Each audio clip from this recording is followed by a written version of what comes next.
I don't think I've got any competition on Sunday. You bet your last doubles with your brother. Yeah, and he hates that too. He hates that so much.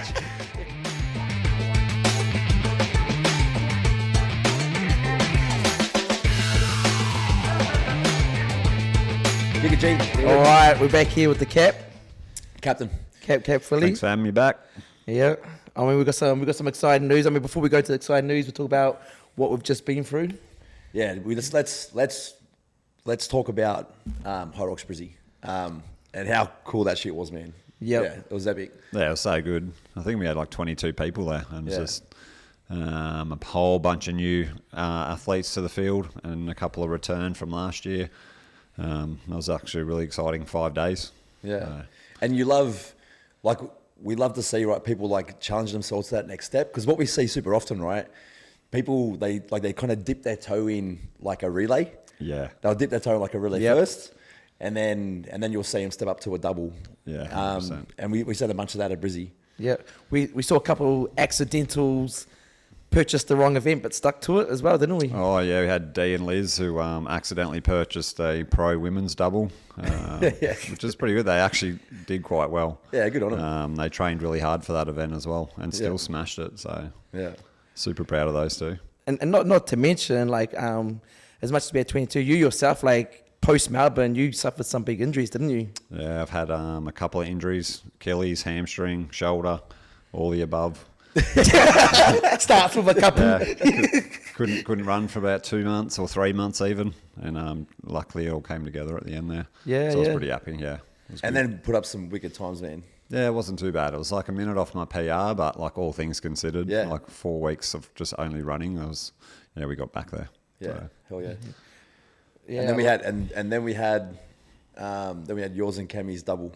Oh yeah, how wild was that? That was epic, man. So like for everyone that was there, it was kind of like the grand final for the weekend. Oh, 100%. We're all waiting for that. Yeah, it was sick. Unfortunately, obviously, G couldn't do the doubles for the APAC regionals due to injury, but like Cammy stepped in and he absolutely held his own. Yeah, he fucking stepped up. Yeah, 100%. He absolutely stepped up. Yeah, and I love the fact, knowing that you guys did well. You bet your last doubles with your brother. Yeah, and he hates that too. He hates that so much. Because he's not competitive. Yeah, no, not at all. I think he said to me last 2 nights ago, we're going for sub 56 in Sydney. So I was like, okay, mate, no worries. So we'll see how we go with that. He might have to like practice a ski erg or a sled push or something. That's get a little bit of strength about him. Yeah. Not just abs. And I love the fact that that's meant to happen 1 week after you land from Sweden, isn't it? 5 days after Sweden. Yeah, we're straight back on the racetrack. Yeah, that's sick. But yeah, going back to Cammy, like he stepped up with like 2 weeks out, and I think for him that's just a massive confidence boost for him, because I feel like he always holds back a little bit on his solo races. Yep. So hopefully his next upcoming ones, he actually goes as hard. He knows how to be in the pain cave now, and he knows he can get through it. So, and it, like you saying that, so like you saying you feel like he holds back a little bit. Yeah. Like what are you seeing? What are you seeing in either his run times, in his preparation, or him on course to be able to know that? So because I coach him individually outside of the gym, and I see the track sessions I give him, and he's running very comfortably under 4 minutes in very hard sessions. And his times don't quite reflect that in his HYROX racing. So that just instantly tells me he's holding back a little bit, and it's probably just he's scared of blowing up. Yeah, okay. But like that doubles race we did, he was in the locker for a good 30 minutes. And yes, he was. Yeah, and he came through. It was so good. I'm gonna throw up. Yeah, it was so good. Hold on, Kevy. He held on. Yeah, just dragged him around. It was good. I love it because you could see the switch in him. We went from like holy fuck to like let's go. Like you could see the switch in him. Yeah, and we got to a point there. I think just before lunges. I think you just know because you've only got like 12 minutes to go. You're just like, okay, 12 minutes is not that much, and he just dug deep. Yeah, sick. And smashed it. I love it. Did so good. Were there any other highlights for you from Brisbane? Look, I was super proud of Dee. She's just come back from some surgery a few months ago, so she was out of the gym for like over 3 months. To be able to come back and do a pro female double, that was super cool. And then obviously Tracy and Craig, like their 20-minute PR or whatever it was, insane. phenomenal. Yeah. And that was so good. And I think they even did less running leading into this one than they did before Sydney. Yep. Which was really cool. That was amazing. And if people don't know, Auntie and Uncle they're where do they be sitting? 55, I think Yeah, 50 to 59. 57, I think. 57, and they are very, very mentally healthy, but they both carry a lot of injuries. And for them, it wasn't. They didn't even talk about it. Yeah. They just grinded and pushed, and a 20-minute PR. Yeah, it was so good. And like Trace has been working on all the little components.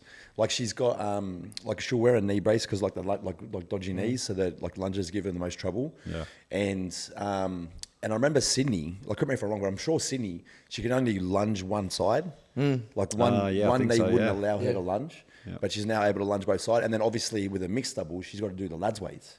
Yeah. So they're able to do those with the 20 kilo weights. Yeah, it was so cool to watch. And they're such a good team together as well. Yeah, yeah. So yeah, Everyone that was good gets to see. around them. Yeah. And like it's been like, you know, not only just like a coach at the standard, but also like, you know, a coach with like when it comes to the HYROX side of things. How important is the prep leading into it? Oh man, I think it's super important. Like people pay off the running, and they work out pretty quickly. Like on race day, that maybe they should have gone for a jog, but it's really important to structure your weeks properly and not try not to overtrain. It is okay to sometimes not do a HYROX session or a strength session and replace it with a jog every now and then, and then throwing on top of recovery as well. Super important. Excuse me. And obviously we've had a few setbacks with the remodeling stuff. We've had a few delays in equipment and stuff. So I know there was a lot of nervousness around certain events. Yeah. And boy, did some people just like, I want to tip my hat off to a few females. They chewed that sled up. Oh yeah, it was so good. I think Tay even put like a 30-second PR on her sled push creamed, or something. yeah. It was Oh, no ridiculous. shit. It was like a sub 2-minute sled push. It was Yeah, ridiculous. Yeah. And even the sled pulls as well. Yeah. I think a lot of the people that were in Brisbane just remember their technical training. Yep. The strength mightn't have been there, but they still remembered the basics. So that got them through. Yeah. Yeah. And it's obviously like they're still doing our strength sessions, right? So they're still holding, Yeah, 100%. still holding muscle Yeah. endurance. Yeah. Still keeping strength in their legs. Yeah. But then it's obviously it's just the feel that. It's the specific training around the sled stuff Yeah. that they're not getting, which is it's okay. It'll come. Yeah. Yeah. Oh, I love it. I loved it. I thought Brizzy was a vibe, man. And That was sick. for a crew of 22, man, I feel as though like we had a I tribe. felt like we there. had 50 there. Yeah. Yeah. Yeah. I probably would have to shout out those who hung around and spectated the whole weekend as well, like Tori and yourself and Tay. They were there from Wednesday through to Sunday, Like watching following every single everyone. person. Yeah. Yeah. And like even Tay's race, although she was disappointed, like she felt the full brunt of spectating for those 5 days as well. So Yeah. shout out to everyone. She's on her feet for 5 days Yeah, straight. 100%. Screaming, And then cheering. 35,000 steps a day, and for her sure last that would event. have affected her own result. Yeah, she was the last race of the weekend, or second last race of the weekend at 5 p.m. on a Sunday. So Yeah. Yeah. yeah, That was crazy. But like one thing I do love about us at the standard, man, is something like that. Like we just rally, Yeah. we get together, and when you're on the track, and everybody said it, regardless whether they're doing a double or relay or solo, they said one thing that got them through certain parts was when they could see us screaming, yelling, Oh, brother. pushing makes a them. massive difference too. Mate, I can tell you firsthand. Yeah. Like firsthand, like the deepest hurt locker for me was those lunges. Like Yeah. like a bit of injury and fucking busy life schedule. Like I wasn't able to fit in runs. I will, Philly, I promise. I won't hold me breath, mate. And for sure caught me out. Like legs not used to putting K's in them. Like not used to running compromised. I underestimated how many legs would hold up, and like got to those lunges, man, and my legs were a shot duck, absolute shot. I remember getting to the end of the first lap, and the whole crew's there, and I'm just looking around and going, my legs are fucked. And I had 3 more to go. Yeah. And then that last one, like all you guys were like right here. I was rubbing against the fence, and you're in my fucking ear. Yeah. Don't you fucking stop! Don't you fucking stop! Yeah. Bro, yeah, I felt every bit of that. You can't stop because you'll just seize up. Then you're in real trouble. Yeah. Ask Tills. And then we got the cheeky moments. I remember going to Auntie Tracy because she was in the relation doing the farmer's carry. I go, you won't go unbroken. picks the weights up. She's ran it unbroken. Watch this. Watch Oh, this, yeah. 200 meters unbroken. Yeah, that's so good. Yeah, I didn't I see love that. I that. missed that. Yeah. Which leads me to the excitement for what's coming. Oh yeah, Sydney. It's going to be epic, man. Man, I just look. We set ourselves a goal, right? Like we pride ourselves on being a gym that's like all inclusive for everyone. Like we're not looking to take, you know, an elite 10 people to Sydney. We're not looking to take only people that are going to podium. Yeah. Like we want anyone and everyone to feel comfortable, be able to step on that course. Yeah, 100%. So we set ourselves a goal and a target to have like over 100 people there, and it's looking like after like the last few yesterday, I think we're at about 120 right now, which is wild. Yeah, considering last year was 54 and majority of those were relay teams, this year we're at 120 and majority of them are doubles. Let's go. Yeah, which is so cool. Yeah. I heard there's a big doubles race on Sunday. It's just what I heard. There's a couple. I don't think I've got any competition on Sunday.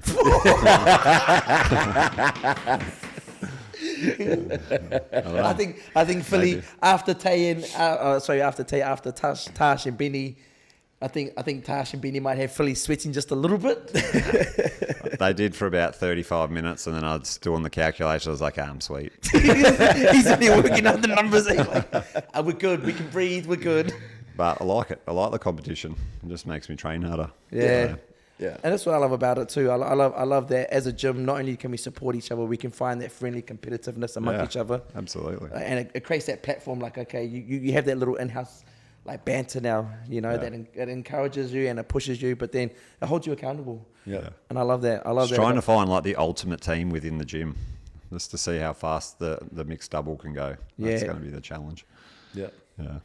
I love it. I love that. But I'm not saying that it needs to be, but I would love to see some flags come home. That'd be cool. I love to see some flags. I mean, at the moment, Uncle Philly's got how many flags for us now? Not enough white ones, mate. Yeah. I think 4 or 5 second places. Second best for life.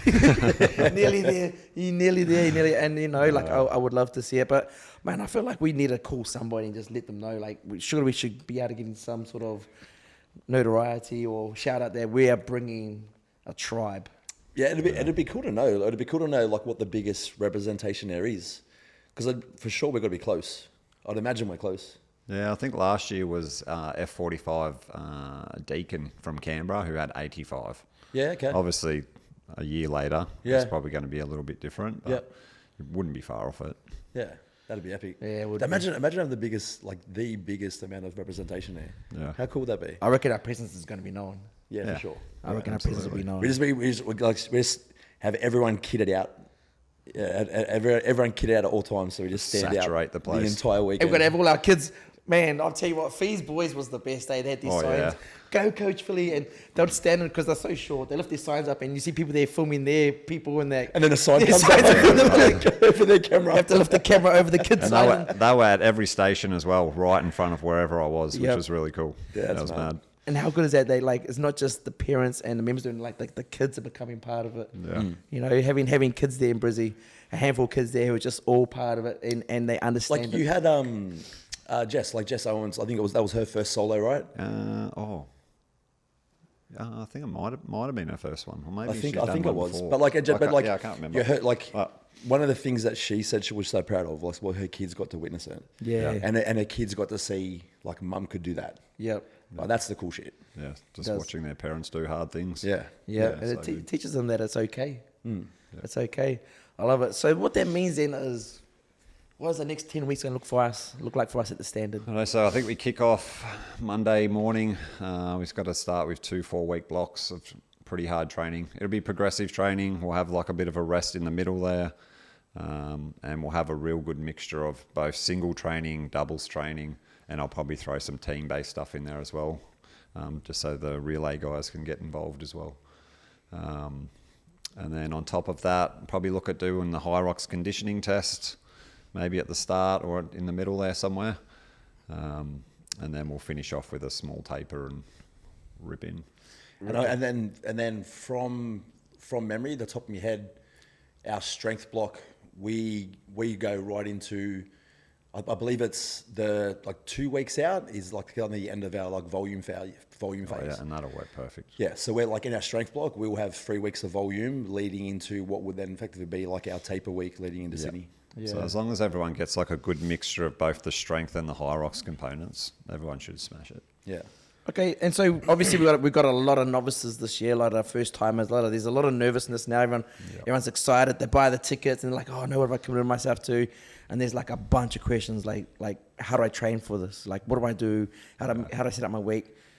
X, Y, and Z. Where's my balance? Like what kind of advice would you be throwing out there? So the first thing I would say is actually jump on the HYROX website and just learn what you've signed up for. That was a big learning curve from last year, that some people just didn't actually know what they signed up for. I will be putting some information up inside the gym about like how the format works and all those type of things, and leading people into some information like YouTube videos and all the like. But that would be my biggest thing, is understand what you got yourself into. There is a lot of running or cardio in there, because we'll cover the strength bit, we'll cover the HYROX bit, but yeah. And if we're going to, so we've already spoken about this, so I know that what the answer is going to be. If someone comes to us, because like when people sign up, we get a lot of people go, all of a sudden their automatic reaction is, I've got to start doing double sessions, I've got to start doing triple Saturdays, I've got to start doing all this shit. Yeah. And we've spoken about like obviously you need to make time for running. We've made that pretty clear, that like running is going to have to be part of your weekly routine. At the same time, you want to start focusing on your recovery and make sure your body holds up by the time we get to race day. And all this, we're going to make sure we put all this information out so people understand it. But if someone's going to train one session a day, based on our strength and conditioning schedules, what's going to be what's going to be one session a day? Which sessions should they target? So I can't remember what the format was, but I'm pretty sure like Monday legs. So legs are super important for absolutely every single station that we have in the HYROX race. Tuesday, HYROX session, Wednesday hit or run day or both. Thursday, either HYROX or legs again. We could probably alternate weeks with that one. And then Friday, cardio conditioning or upper body. And then for Saturday, alternate between a send it Saturday or a strength session. Yeah. So there's a few opportunities there where you can just alternate weeks so you don't feel like you're missing out. Yep. Probably the biggest thing people will do is, like you said, is try and do doubles every single day of the week, and that will just cause burnout or it'll cause injury. Yep. So do not do that. So if we're going to do Monday legs, if you were going to do a double, like on one day a week, maybe a Tuesday, because you get like an upper body sesh, and then you can do your HYROX power. Yeah. The thing with that one is the HYROX session is not super technical based. It's more power output. Yep. Either that one as the double, or maybe even the Thursday where they get the HYROX complete session, which is more technical focus, not super hard. Yep. Yep. And then just like let's touch on, so in our HYROX programming, we've got a HYROX engine, HYROX power, and then your HYROX training or your HYROX complete. Yep. Just give us a real brief on like what those three are. So everyone HYROX engine, I just try and do very hard erg or cardio efforts mixed into a HYROX workout of some sort, usually 6 or 8 stations worth of that. And they'll be shorter, sharper, more intense reps. For HYROX power, that's more heavy and more explosive weight training, combined with a little bit of cardio in that one. And then for HYROX complete, it is pretty much I just try and hit every single station where we can technically focus and slow the movements down and just try and get things right. So more technique based. Yep. And the big thing is, out of the 12 months we've been doing HYROX training, no one has ever got a penalty that I'm aware of, except for those who have done miss run laps, which I can't train. Can't control. You can't stay there and be like, keep going. George, the team's already started. Why are you still in the tunnel? Yeah, there's that one too. Yeah, it's already started, man. Yeah, why are you still down there? And then, so last one, and then a cardio conditioning day Friday. Yeah. So more sustained endurance-based efforts, right? Yeah. So that's a mixed bag. So that's cardio. That's erg intervals. So I'll either do short, sharp, like minutes or 2 minutes, or I'll go long endurance at a higher intensity. Cool. Yeah. And then, as part of our like 10 weeks prep, we're making sure we try to tick every box. So So we've put a run program out for for those that don't run. So definitely check out HYROX chat, check out the run program, have a chat to Philly about where you can kind of best fit that within your week. And if you've got to prioritize running over some sessions, then definitely do that. Then as we lead in, we're going to make sure that our taper week's really intentional, and we give you guys a lot of guidance around what you should be focused on that week, what our training should look like, so we can make sure you're hitting your race fresh. And then we've obviously spoken about, we've got some options that you can look to add on, where if you really want to dial in your nutrition across the 10 weeks, G spoke super, super highly of Emily. He's been following her plan for some months now. So we can really get your nutrition locked in. And then obviously we're going to focus on like your hydration and nutrition, like that pre-race day, like that 24 hours pre-race. Super critical things. Yeah. Because that pre-race hydration and nutrition is massive. And you don't want to waste 10 weeks of training and then not eat the day of the race. And then have no fuel on the course. Literally ruin everything. Just something so simple. Have you, what's the name talking about? Was it Kelly talking about like they refueled every 2 stations now in the race? Yeah, you can do that. So it's whatever your body needs. Like I sip water, but my pre-race nutrition is on point now that I don't actually need to drink that much. It's crazy how they like the biochemistry within HYROX now is changing everything. So, the last years it was the biomechanics of the movement that everyone's been adjusting to, and now it's the biochemistry, which is the fueling. Like it is, it's the pre-fueling. Those who are doing multiple races, what are they putting in their body in between the races? And I think it was Kelly was talking about like he who get off the sled push and he's having his first gel now, and it's like a big game changer for him where he was doing like mid race, like station 4, station 5. Or you'd be like me and forget and get they just stay in your pocket the whole time. Do it like station 7. I forget all the time as well. It's still in your pocket. Oh no, I think like it plays a big part of it. I mean, 2 things that I can't stress enough is number 1 is definitely don't underestimate the importance of being able to run. Yeah, 100%. Being able to run, and not saying you have to run fast, but like I would encourage anyone who's doing a solo or a double, even the relay, but a solo or double where you are doing all the running. If you're not going to use the generic program, try to do, I don't know what you're going to do, really, to be honest. I would encourage a generic program, or even taking a step further. If people are looking to advance, like I know there's people going for better times or wanting to hit PBs, like how Benny Hutto said in our last episode, you got to be willing to invest yourself, eh? Like we've got the generic run program there, and if people are more advanced than that, that's designed to give it to people that haven't been running, correct, and to get them to 10 weeks being able to run for 40 minutes continuous. If people are more advanced than that, then by all means, you can do your own research. I'm sure you can find your own run programs online and follow. But if you want to have someone in your corner that can guide you every week, make sure you're doing the right things, make adjustments on the fly week to week, then we've got Philly as our run coach. So 100%. Have a chat with Philly. Yeah, hold you accountable. And I think it's one of the best investments. He spoke about that. He was talking about when he misses a run, you just reschedule it. Just move it to the next day. And I honestly do. It's probably one of the biggest things that I invested myself in the last year or 2 is the run program. It pays dividends. You put the injuries aside, being able to run, even being able to run at a slower pace and feel like, man, you're recovered. And I watch people on that course through all the events I've been to, and you can now pick up those who don't run. Yeah, you see it a mile away. It doesn't matter if they're not running fast, you can see. And I think, you can learn as much HYROX as possible. You can learn as much of the stations as possible. But I believe you got to put as much time and effort into your running side of things. And now even the nutrition, because the nutrition was a game changer for me. I did Emily's nutrition for 10 weeks, training, everything. I did all my fueling pre-race. I did one race, but I felt like I did a hit class basically. Whereas I've come off other races whoa, you know what I mean? And I think it's absolutely important. Can't wait, boys. Oh, I'm excited. I'm excited. And just to think about having that many people there over is it 5 days? 5 days, yeah. You reckon they'll add another day? I'm sure I wouldn't be surprised. 5 days is probably stretching it a bit, for an event. Because Brizzy extended. Brizzy extended to Monday. Yeah. That was 6 days. Yeah, it was too. So maybe they will then. And look how many late entries we're still getting. Like people at the gym, like, oh, I hate missing out, and now they're buying tickets. And 2 weeks Power ago, of FOMO. yeah, 2 weeks ago, I'm not going to do it this year. I'm not going to do it this year. Yeah, All right, boys. love it. Let's get it. Can't wait. Cheers. Cheers, boys. Appreciate it.